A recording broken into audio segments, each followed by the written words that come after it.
বললে হবে না। আমাদের আজকের বর্তমান প্রজন্ম উর্দু পড়তে পারে না। চট্টগ্রামে দেখেছি যারা শের পড়েন ওরা বাংলা ভাষায় আলা হযরতের উর্দু কবিতাগুলো বাংলা উচ্চারণে লেখে পড়ে। আলা হযরতের উর্দু বোঝাও কঠিন, তিনি একসাথে কয়েক ভাষার সংমিশ্রণ করে কবিতা লিখতে পারেন। হেদায়েতে বখশিশ ওনার কাব্যগ্রন্থ পড়তে গেলে সমৃদ্ধ উর্দু ডিকশনারির সাথে না থাকলে হেদায়েতে বখশিশ বুঝবে না। আর আলা হযরত এমন কবি যিনি কসিদার মাধ্যমে আকীদা বর্ণনা করেন।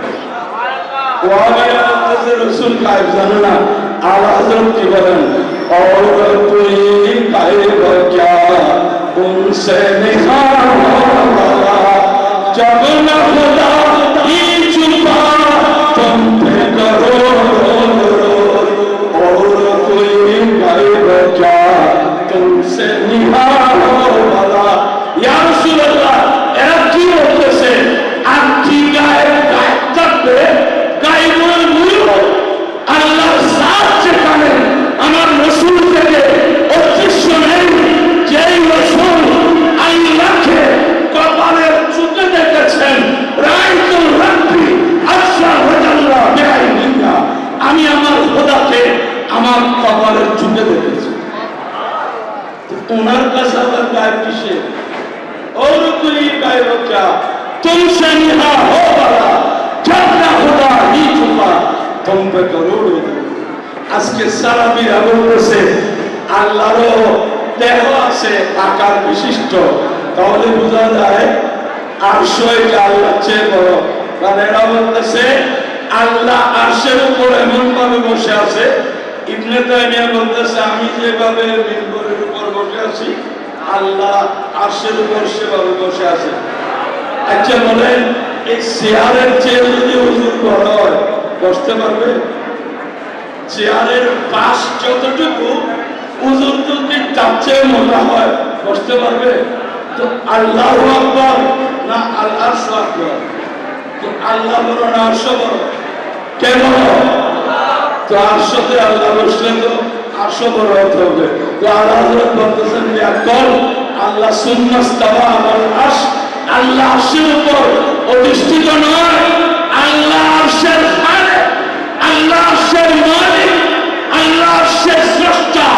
বানায়েছেন মেরাজের খোদা মুহাম্মদ আরবি সাল্লাল্লাহু আলাইহি ওয়াসাল্লামকে মেরাজের রাতে বসানোর জন্য।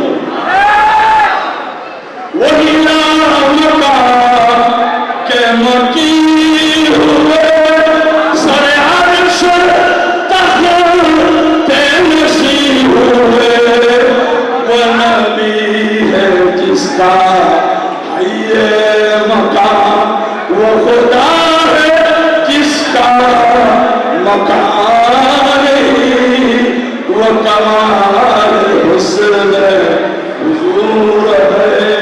तो आला हजरत के बुजुर्ग হবে আলেমদের খিদমতে আবেদন, মাদ্রাসা তৈরি করুন, যে পর্যায়ের মাদ্রাসা পারেন তৈরি করুন। ঐক্যের কথা বললে নিজস্ব দলগুলো ভেঙে সবাই একাকার হয়ে যান। আহলে সুন্নাতের মাদ্রাসায় কোরআন নাই, কালাম নাই, এক আকীদার সবাই এক জায়গায় আসেন, মুখে ঐক্যের কথা বলবো আর নিজস্ব প্রলয় তৈরি করবো, কিয়ামত হলে ঐক্য হবে না।